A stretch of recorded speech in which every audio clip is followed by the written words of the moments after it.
في هذا الفيديو غادي نشارك معكم كيكه بصوص ديال الكراميل كتجي لذيذه بزاف وهشيشه وكتذوب في الفم والمذاق ديالها كيجي لذيذ بزاف والشكل ديالها حتى هو كيجي زوين. عندي هنايا رشه ديال الملحه، شاصي ديال الفاني، نص كاس ديال السكر سنيده، 2 حبات ديال البيض. كنخلط العناصر مزيان حتى يولي الخليط تقريبا اللون ديالو ابيض. كنضيف نص كاس ديال الزيت بالتدريج وانا كنخلط.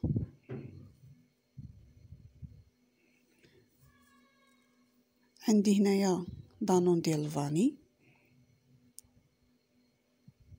ونص كاس ديال الحليب، وكنخلط العناصر كامله مزيان مع بعضياتها. كنزيد 2 كيسان ديال الدقيق، درت غير 2 كيسان ديال الدقيق.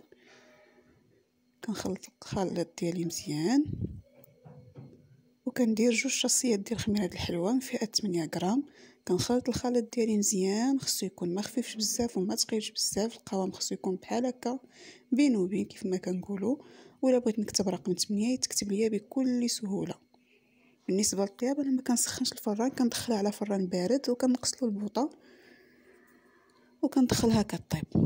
هنايا عندي واحد المول مدهون بالزبده ومرشوش بالدقيق، كنخوي فيه الخليط ديالي وكنوزع الخليط ديالي باش يجيني متساوي.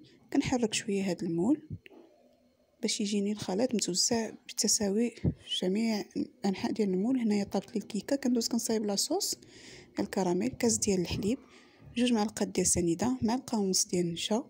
كنخلطهم مزيان وكنديرها فوق البوطه على نار مهيله حتى كطيب مزيان مع التحريك.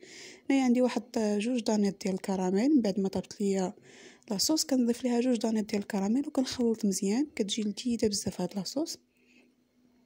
كنخوي هاد لاصوص فوق الكيكه وكنوزعها مزيان باش تجيني متساويه من جميع الجوانب. عندي هنايا واحد شويه ديال الشوكولاط ذوبتو في حمام مريم ودرتو في بلاستيك وكندير على شكل دوائر كما هو موضح.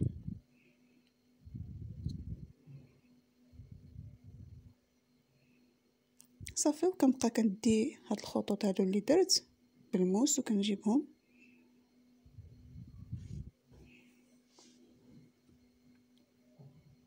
واللي وصل لهنا ما تنساش معاك جيم وابوني وشي كومونتير زوين، شجعونا نكبروا القناه ديالنا شويه. وهنايا في الجوانب درت شويه ديال الكاوكاو محمر ومطحون. كتجي لذيذه بزاف هاد الكيكه، الا جربتوها غتعجبكم بزاف. الشكل ديالها حتى هو كيجي زوين والمذاق ديالها كل ما بردات كل ما كتزيد مزيان كيف ما كتشوفوا.